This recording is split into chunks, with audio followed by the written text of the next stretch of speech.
다 같이 골로새서 3장 12절 한 말씀만 읽도록 하겠습니다. 그러므로 너희는 하나님이 택하사 거룩하고 사랑받는 자처럼 긍휼과 자비와 겸손과 온유와 오래 참음을 옷 입고. 아멘. 오늘 새벽 말씀에 이어서 계속해서 온유함에 대해서 두 번째로 살펴보도록 하겠습니다. 제가 아침에 온유한 자는 복을 받아서 땅을 기업으로 받는다고 말했습니다. 예수님 그랬죠. 온유한 자는 복이 있나니 저희가 땅을 기업으로 받을 것이며, 그 땅을 기업으로 받는다는 것은 아브라함이 하나님께 가나안 땅을 기업으로 받는다는 그 언약과 약속을 말합니다. 그래서 온유한 사람이 하나님 주신 언약, 인생의 꿈, 인생의 비전을 성취한다는 것입니다. 꿈을 이루는 사람은 온유한 사람인 것이죠. 그리고 아침에는 구약에서 대표적인 두 사람, 모세와 요셉을 살펴봤습니다. 모세 생애를 길게 다뤘습니다. 요셉은 아주 짧게 다뤘습니다. 아침에는. 오늘은 온유에 대해서 구체적으로 살펴보면서 후반부에 가서는 요셉의 생을 통해 나타난 그리스도의 성품 온유를 구체적으로 볼 것입니다. 여러분, 온유란 것은 겸손이 바탕이 되어서 나오는 하나님의 성품입니다. 겸손한 자는 화를 절제합니다. 겸손한 자 화를 안 내는 거 아닙니다. 분노 표현, 하나님은 거룩하신 분노를 표현하잖아요. 겸손한 자는 화를 내지만 화를 절제할 줄 압니다. 그리고 사람들에게 온유하게 반응을 합니다.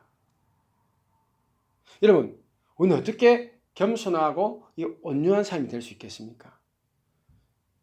우리가 기쁜 인생의 나락에 떨어져서 오랫동안 고통 가운데 뒹굴면 우리는 아주 겸손하고 온유한 자로 거듭나게 됩니다. 여러분, 우리 한국에서 마른 명태 술안주로 많이 먹잖아요. 그죠? 명태 같은 걸 먹기가 딱딱하면 어떻게 합니까? 막 두들겨가지고, 두들기면 이 명태가 아주 부드러워져서 우리가 맛있게 먹을 수가 있습니다. 우리 거친 심령도 마찬가지입니다. 우리가 고개를 들고 뻣뻣하게 살아가는 인생도 수많은 고난과 역경을 당하면, 수많은 파도물길에 휩쓸리다 보면 겸손해지고 사람이 아주 유순해집니다. 고집 피우는 그 고집도 사라져요. 보세요. 세상의 이치를 보세요. 자, 장애우들, 몸이 불편한 사람들 불친절하게 대하고, 또 어떻게 해요? 알로 눈을 깔면서 알로 보고 무시하는 그런 사람들도 정작 자기 아들이나 딸이 몸에 장애를 가지고 태어나면 그때는 아픈 사람을 볼 때 부드럽고 아주 친절하게 장애우들 대하게 됩니다. 우리에게 시련이 오면 우리는 부드러운 사람으로 처리를 들고 온유한 사람으로 성장해 가게 되는 것이죠. 하지만 온유란 것은 여러분 저절로 생겨난 것이 아니죠. 태어날 때부터 부드러운 성질을 가진 사람이 있습니다. 그죠? 타고난 천성이 부드러운 것이죠. 그러나 그든 부드러운 사람이라고 해서 반드시 온유한 사람은 아닙니다. 오늘은 부드러움과 온유함을 분별해야 됩니다. 부드러운 사람들은 천성적으로 심령이 착하기 때문에 상처를 받으면 사람들에게 대갚지 않고요. 그냥 온유하게 그냥 상처를 받으면 그냥 덮고 넘어갑니다. 그런데 온유하게 처리하지 못합니다. 왜요? 온유는 그리스도의 성품을 행하는 것이기 때문에 인간의 부드러운 성품을 할 수가 흉내낼 수 없습니다. 천성적으로 부드러운 사람들은 상처를 받아도 다른 사람들에게 대갚지 않는 것입니다. 여러분, 근데 우리가 사람들에게 받은 상처, 아픔을 마음속에 묻어두고 그냥 넘어가면 그것은 반드시 그 사람에게서 병이 되어서 돌아오게 됩니다. 인간의 부드러운 마음은 한계가 있기 때문에 그 한계를 넘어서면 아무리 부드러운 사람도 마음에 쌓아놓았던 이 상처가 폭발하면 여러 사람들을 아프게 할 수 있습니다. 여러분, 우리 속담에 얌전한 고양이가 부뚜막에 먼저 올라간다 말 있지 않습니까? 인간의 부드러움은 한계가 있습니다. 겉으로 보기에는 부드럽게 행동을 해도 그 안에는 온갖 상처와 아픔이 가득합니다. 그래서 부드러운 사람들은 그 몸에 병이 걸릴 확률이 훨씬 높습니다. 천성적으로 착하고 좀 바보같이 손해만 보는 사람들은요, 순한 사람들은 정신적으로 감정적으로 병이 들어서 아플 때가 많습니다. 왜요? 그들은 되게 성정이 따뜻하고 부드럽거든요. 받은 상처를 풀지 않고 마음에 간직하고 사니까 병이 되거든요. 그래서 그 인생을 아주 괴롭힙니다. 차라리 여러분 좀 폭발해가지고 사람들 앞에서 좀 사놓았던 걸 자주 풀면 그나마 정서적으로 신체적으로 건강하게 살 수는 있죠. 다른 사람에게 상처를 주지만 물론. 그러니 타고난 천성이 부드러운 것과 성경적으로 온유한 것은 우리가 구별해야 합니다. 부드러운 사람이라고 온유한 사람이 되는 것은 아니란 것입니다. 그럼 온유는 무엇이냐? 온유는 그리스도의 성품입니다. 그리스도에게서 물려받아서 우리 심령 속에 열매를 맺어야 온유한 사람이 우리가 되는 것입니다. 자, 여러분에게 온유가 무엇이냐? 구체적으로 한번 말해 보십시오. 라고 물어보면 대답하기가 곤란할 때가 많습니다. 온유함이 무엇입니까? 물어보면 부드럽고 온화하게 대하는 거 아닙니까? 그런데 온유하니까 정확하게 손에 잡히진 않습니다. 그래서 대부분 온유가 무엇이냐 물어보면 정확하게 답을 주는 분들이 거의 없습니다. 저는 부산에서 바닷가에서 늘 자라왔기 때문에 저는 온유가 무엇인지를 그 바닷가에서 자주 보고 자랐습니다. 바닷가에 가면요, 항상 배가, 나무로 만든 큰 배가 정박되어 있습니다. 때로 철로 만든 배도 있죠, 물론. 그런데 이 배가 항상 육지에 딱딱한 흙에다가 땅에 딱 부딪혀요. 그러면 배가 어찌 됩니까? 깨지잖아요. 그래서 배가 깨어지지 않고 부서지지 않도록 배 제일 앞에다가 뭘 됩니까? 고무 타이어를 댑니다. 앞에 딱 붙여 놓습니다. 그러면 파도 치면 파도 늘 치잖아요. 큰 파도가 치도 이게 밀려와가지고 육지에 딱딱한 땅에 부딪혀도 배가 부러지지 않습니다. 뭐 때문에 그렇습니까? 그 딱딱한 땅과 배 사이에 서로 부딪혀도 완충 역할을 하는 고무 타이어가 부드럽게 이 육지의 딱딱함을 받아주기 때문이죠. 온유란 것은 바로 이 고무 타이어와 같은 역할을 하는 것입니다. 또 유리잔이 있잖아요. 잔끼리 유리잔을 탁 세게 붙이면 완전히 산산조각 나겠죠. 하지만 유리잔 사이에 스펀지를 둡니다. 두꺼운. 아무리 부딪혀도 유리가 깨어지지 않습니다. 온유란 것은 바로 스펀지와 같은 역할을 하는 것입니다. 온유함은 영혼들의 거친 마음을 받아줄 수 있는 그런 능력이죠. 우리에게 아주 불편한 자들이 많습니다. 때로 우리에게 해를 끼쳐서 우리에게 상처 주는 사람도 많습니다. 때로 그 사람 뒷모습만 봐도 밥맛 떨어진 사람도 많아요. 그런데 온유한 것은 무엇입니까? 바로 그런 불편한 사람들, 때로 우리에게 상처를 주었던 원수 같은 사람들, 그런 원수라도 받아주고 있는 모습 그대로 사랑해 줄 수 있는 능력, 이것이 바로 뭐요? 온유한 모습입니다. 천성적으로 부드러운 마음을 가지고 태어났다고 해서 우리가 사람들을 있는 모습 그대로 다 받아줄 수는 없습니다. 인간적인 부드러움에는 반드시 뒤끝이 있습니다, 여러분. 우리가 참고 참다 그죠? 온유하다 하더라도 인간적인 부드러움, 온유하면은 인간적인 그 성품에는 참다 폭발하면 정말 말로 주고 말로 받고 대로 갚아주는 그런 삶이 되는 것입니다. 아니면 참고 참다가 우리 인생이 고통스러워가지고 병드는 삶입니다. 인간적인 부드러움은 한계가 있기 때문에 그 뒤끝이 항상 좋지 않습니다. 하지만 온유함은 그런 뒤끝이 없습니다. 왜요? 감사함으로 거친 영혼들을 받아주고요. 용서하면서 영혼들을 축복합니다. 그래서 진정한 온유함은 오직 하나님을 알 때만 가능한 것입니다. 자, 온유함은 하나님을 아는 데서 오는 성품입니다. 구약의 요셉은 참된 온유함이 무엇인지 우리에게 아주 잘 설명해 줍니다. 요셉은 어린 날에 아버지 야곱의 사랑을 한껏 받고 자랐죠. 하루는 아버지가 심부름을 시켰습니다. 형들을 감독하고 오라고 아버지 시켰습니다. 아버지 심부름을 갔다가 형들 만나러 갔다가 그만 요셉은 엄청난 고초를 당합니다. 요셉의 형들인데 배다른 형제들입니다. 배다른 형들이 요셉이 아버지 야곱의 사랑을 독차지한 것을 보고 평소에 질투와 시기가 가득했습니다. 어릴 때 12아들 가운데 오직 이 하나들 요셉만 채색 옷을 우리 한국 같으면 색동 저고리 옷을 요셉만 특별하게 설날도 아닌데 요셉만 매일 그런 채색 옷을 입고 지난 다른 아들들은 다 짭니까? 옷이 다 뭐 입었던 거 입고 또 입은 거 입고 다 구멍난 헐렁한 옷들 입고 삽니다. 그러니 형들이 요셉만 보면 시기와 질투를 했습니다. 그래서 이참에 아버지도 없고 멀리 우리를 감독하러 온 그 길 중에 먼 길을 왔기 때문에 여기 죽여도 아버지한테 할 말이 있겠다. 핑계 댈 수 있겠다. 왜? 우리 보러 오다가 광야에서 사자에게 찢겨 죽었다. 말할 수 있지 않겠습니까? 그래서 형들은 요셉을 죽이기로 결정했습니다. 그래서 광야의 구덩이에 던져버렸습니다. 광야에 찌는 태양 속에서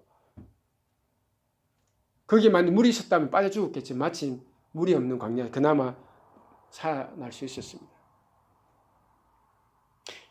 요셉의 마음은 그 광야 구덩이 빠졌을 때 정말 참담했습니다. 아니 어떻게 나와 한 솥밥에 밥을 먹는 형들이 나를 이렇게 죽이려고 하다니. 정말 그 마음에 비수같이 상처가 비수같이 마음 중심을 뚫고 지나갑니다. 그 광야 밤하늘에 잠을 청하는데 잠이 안 와요. 얼마나 형들에게 받은 상처가 큰지 이를 바닥바닥 갈면서 내 다음에 산하기만 하면 원수갚아 저는 다 죽여야지.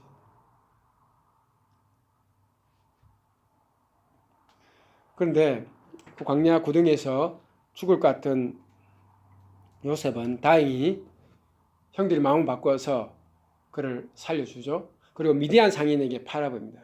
요셉은 미디안 상인의 손에 이끌려가 애굽의 노예로 팔려갑니다. 그 발에 차고 발에 쇠사랑을 낀 채로 한 발 한 번 걸을 때 어찌 됩니까? 쇠사랑이니까 완전히 그냥 다리가 피멍들었겠죠.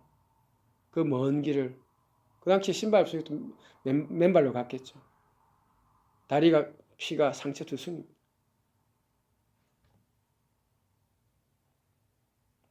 정말 이 요셉은 야곱의 사랑만 받고 있다가 이런 험난한 인생의 세파에 부딪히니까 말할 수 없는 좌절과 절망감을 경험했습니다. 근데 애굽에 팔려가지고 보디발 집에서 10년 동안 노예 생활 종살이를 합니다. 요셉은 이민자예요, 이민자. 반강제적으로 먼 나라에 이민해 와가지고 애굽에 가서 말도 다른 데 와가지고 이민생활합니다. 종살이 합니다. 야곱은 이방의 땅에서 진실로 험한 인생을 경험했습니다. 그리고 잘 알다시피 후에는 억울하게 누명을 쓰고 감옥에 들어가서 또 약 3년 가까이 감옥 생활도 하죠. 그런데 놀라운 것은 이 많은 역경을 무릅쓰고 요셉 마침내 애굽의 총리가 돼서 큰 벼슬을 합니다. 그리고 후에는 흉년이 들어서 7년 흉년이 들어서 먹을 것이 없게 되자 그의 형들이 애굽의 총리가 돼 요셉 앞에 양식을 구하러 왔습니다. 굶주려서 초췌한 얼굴로 온 형들에게 애굽의 총리가 된 이 요셉은 얼마든지 죽일 수가 있습니다. 그죠?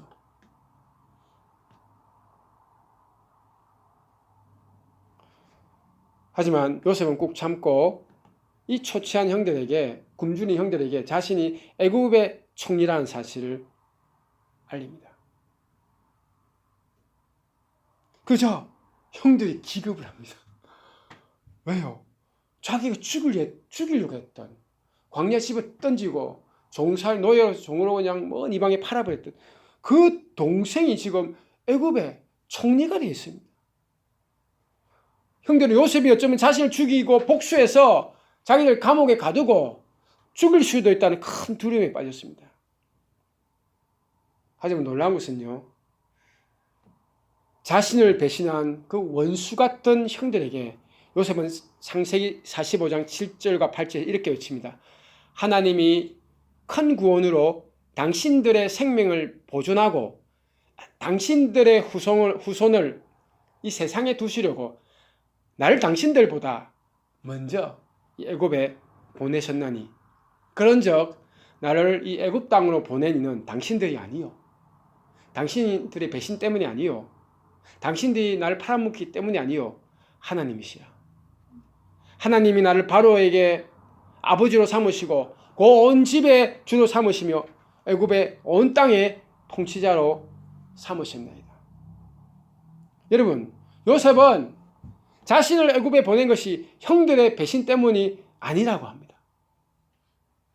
형들이 미워서 자신을 버렸기 때문에 이 이방의 땅에 임자로 온 것이 아니란 것입니다.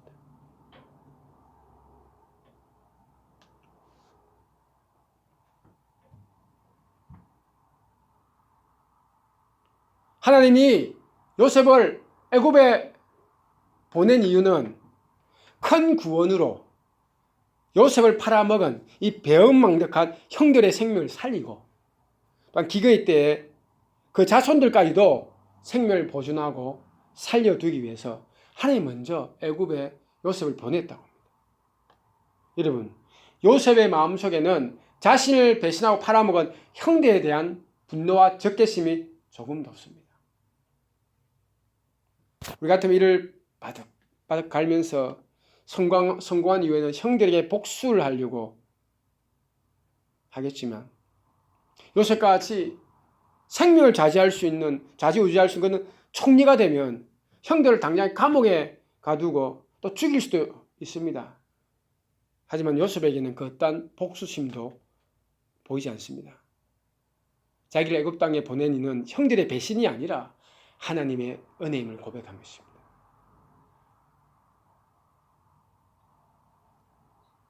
요셉은 하나님이 자기를 보냈기 때문에 형들이 배신해서 자기를 버렸던 데 대한 어떤 상처, 아픔도 없습니다. 그 배후에는 하나님의 손이 크게 보입니다. 그래서 요셉은 자신을 죽이려고 한 형제의 생명을 오히려 내가 너희 보존해 주겠다. 뿐만이 아니라 너 자식들까지도 내가 지키고 보존해 주겠다. 약속합니다. 여러분, 이렇게 자신을 팔아먹은 형들의 악함마저도 품어주고 사랑으로 덮어주고 그 원수들을 오히려 먹이고 그 후손들까지 축복해 줄 수 있는 자가 요셉이고, 바로 이런 모습이 진정한 온유함의 극치인 것입니다. 예수님도 그런 모습 보이시면 어떻게 해요? 십자가에 자기를 죽이는 로마 군병들, 유대인들 향해 어떻게 합니까? 주님, 저들의 죄를 많이 해달라? 사해 주십시오. 저들이 자신의 죄인 줄 모르게 행합니다. 원수를 향하여 축복할 수 있는 것, 품어줄 수 있는 것, 그게 온유함입니다. 여러분, 예수님 유대인들 자기를 죽일 때 예수님 분노함이 끝까지 용서 안 하고 죽었습니까? 내 부활하면 한번 보자. 아닙니다. 예수님 뒤끝 없이 깨끗이 용서해주고 아무 상처 없이 수많은 고통과 배신감을 당했지만, 유다한테도 배신감을 당했지만 그런 상처 없이 마음 안에 분노 없이, 왜 온유하기 때문에 그 용서하면서 돌아가셨습니다. 요셉도 바로 그러한 온유함을 원수 같은 형들에게 보여줍니다. 근데 요셉의 온유함은 어디서 나온 것입니까? 바로 자신이 당한 고난을 통하여 하나님이 오히려 나를 크게 축복했다는 믿음에서 나옵니다. 요셉은 하나님은 어떤 분이신지 아는 믿음을 가졌습니다. 요셉은 하나님은 어떤 분이신지 알기 때문에 어떤 흉악범도 온유하게 받아줄 수 있는 것입니다. 요셉은 창세기의 제일 마지막 장 50장을 이런 위대한 고백으로 창세기를 마무리하고 있습니다. 당신들은 나를 헤아려 하였으나 하나님은 그것을 선으로 바꾸사 오늘과 같이 많은 백성의 생명을 구원하게 하시려 하셨나니 당신들은 두려워 마소서 내가 당신들과 당신의 자녀들을 기르리이다. 요셉은 우리에게 일어난 좌절과 고통과 회한의 눈물을 하나님이 선으로 바꾸신다는 것을 알았습니다. 그래서 요셉은 지난날 자신에게 큰 해를 끼치고 상처를 주었던 형들을 진정으로 뒤끝 없이 완전히 용서해 줍니다. 요셉은 하나님이 어떤 분이신지 알기 때문에 원수들을 먹이고 그 후손들까지 생명을 보존하고 돌봐주는 정말 믿지 못할 큰 사랑을 베푸는 사람이 됩니다. 바로 이것이 진정한 온유함입니다. 여러분, 온유함은 하나님이 어떤 분이신지 얼마나 전능하신 분인지 그 하나님을 알기 때문에 오는 성령의 열매입니다. 여러분, 진정한 온유한 삶이 되고 싶습니까? 그러면 우리에게 어떤 일이 벌어지더라도 이것을 다 합력해가지고 우리에게 선을 이루어주시는 하나님을 전적으로 믿고 신뢰하고 따르시기 바랍니다. 모든 것을 합력해서 하나님께 영광되고 우리에게도 유익된 길로 이끌어 가시는 그 전능하신 섭리를 우리가 믿으면 우리 인생이란 지난날에 어떤 아픔도 버릴 것이 하나도 없습니다. 교통사고 났든지 사건이 생겼든지 아픔을 당했든지 하나도 버릴 것이 없습니다. 믿습니까?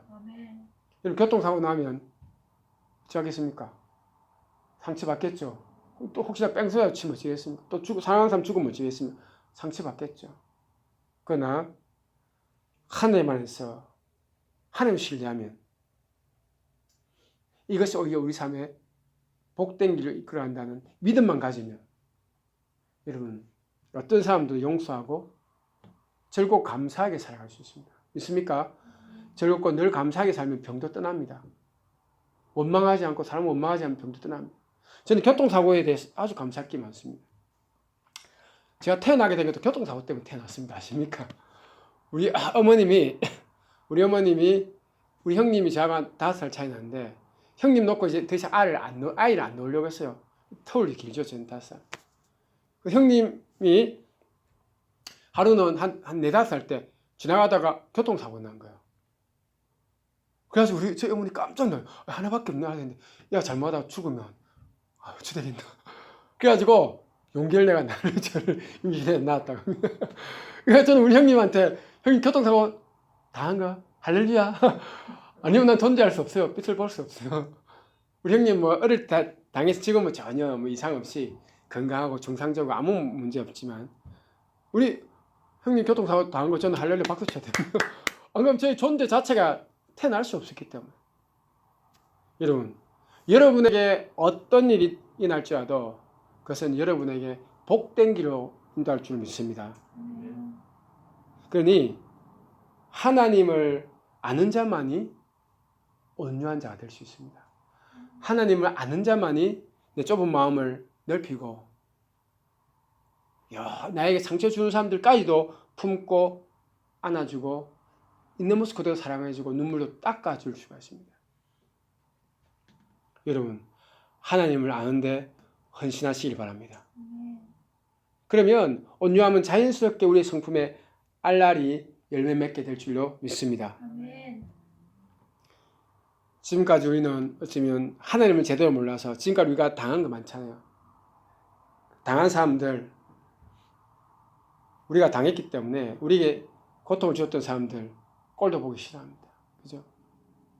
때로는 당한 것 이상으로 갚아주려는 악한 성품으로 우리가 살아가고 있는 것 같습니다. 우리의 악한 성품을 회개해야 할 줄 믿습니다. 우리가 그동안 마음의 비수를 간직하고 살아갔다면 그래서 때가 되면 갚아주겠다면 이제 마음에 갈아둔 칼을 다 버리십시오.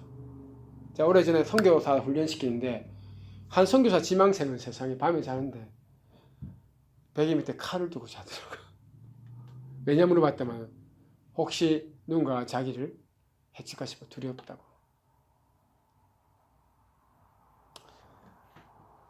여러분, 우리는 하나님 어떤 분이신지 알기 때문에 우리 삶에 있는 크고 작은 모든 사건, 사고들, 아픔들 깨끗이 잊고 사람들을 용서해 주시기 바랍니다. 이제 하나님을 알기 때문에 오는 온유함으로 우리 나머지 인생에서 만나는 모든 사람들에게 선대하며 살아갑시다. 지난날 받았던 상처 때문에 사람들과 관계 외면하는 사람도 많아요. 그죠? 안 만나고 싶어하는 사람도 많아요. 마치 독도도 아닌데 독도와 같이 아이솔레이트 돼가지고 독도와 같이 분리되고 혼자 외롭게 살아가는 사람도 많아요. 다 우울합니다. 상처들 때문에. 다들 우리 상처로 가득한 아픈 영혼들이 되어 있습니다. 이제는 서로 긍휼히 여기면서 온유한 마음으로 영혼들을 품고 섬기시기 바랍니다. 요셉과 같이 내 원수의 자녀들까지도 내 생명까지도 내가 보존하고 먹이고 돌보겠다. 그런 정말 온유한 자 되기를 주님 안에서 축원합니다.